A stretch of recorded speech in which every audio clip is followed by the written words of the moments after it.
मिरची, कॅप्सिकम ॲन्युम ही सोलानेसी कुलातील एक महत्त्वाची फळभाजी आहे. भारतामध्ये मिरचीचे मोठ्या प्रमाणावर उत्पादन घेतले जाते आणि भारत हा जगातील मिरची उत्पादनात पहिल्या क्रमांकावर आहे.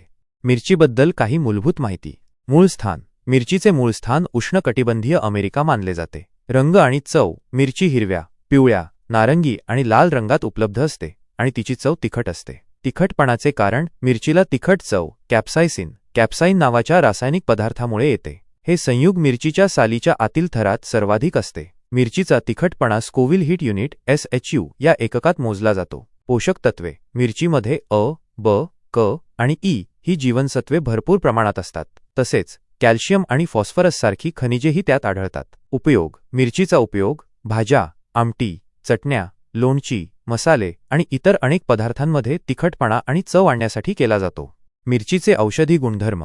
मिरचीमध्ये अनेक औषधी गुणधर्म आहेत.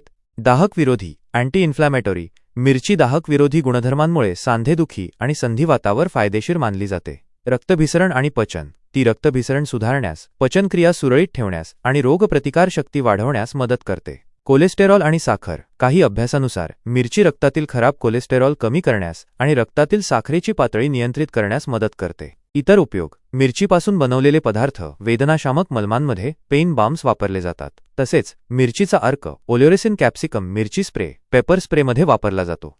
महाराष्ट्रातील मिरचीचं उत्पादन आणि बाजारपेठा.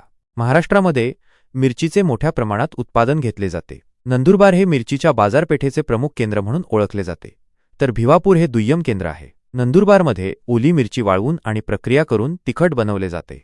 मिरचीचे काही प्रमुख प्रकार. जाती. बायडगी ही मिरची कर्नाटक राज्यातून येते आणि ती रंगासाठी व मध्यम तिखटपणासाठी प्रसिद्ध आहे. महाराष्ट्रातही तिचा वापर मोठ्या प्रमाणात होतो. बेडकी ही मिरची पण रंगासाठी ओळखली जाते आणि ती तिखटपणा कमी असलेली पण रंग देणारी असते.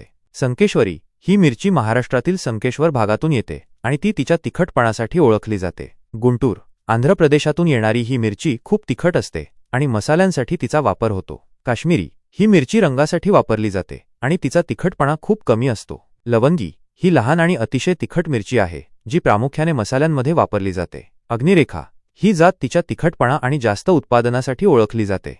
मिरची लागवड. मिरची हे पीक तिन्ही हंगामात उन्हाळा, हिवाळा, पावसाळा घेतले जाते. हवामान. मिरचीच्या लागवडीसाठी उष्ण आणि दमट हवामान 25 ते 30 अंश सेल्सिअस तापमान उपयुक्त असते. जमीन. पाण्याचा योग्य निचरा होणारी मध्यम ते काळी जमीन मिरची लागवडीसाठी चांगली असते. पूर्वमशागत. लागवडीपूर्वी जमिनीमध्ये चांगले कुजलेले शेणखत मिसळावे. मिरची हे महाराष्ट्रातील एक महत्त्वाचे पीक असून ते शेतीत तसेच स्वयंपाकात अविभाज्य भाग आहे.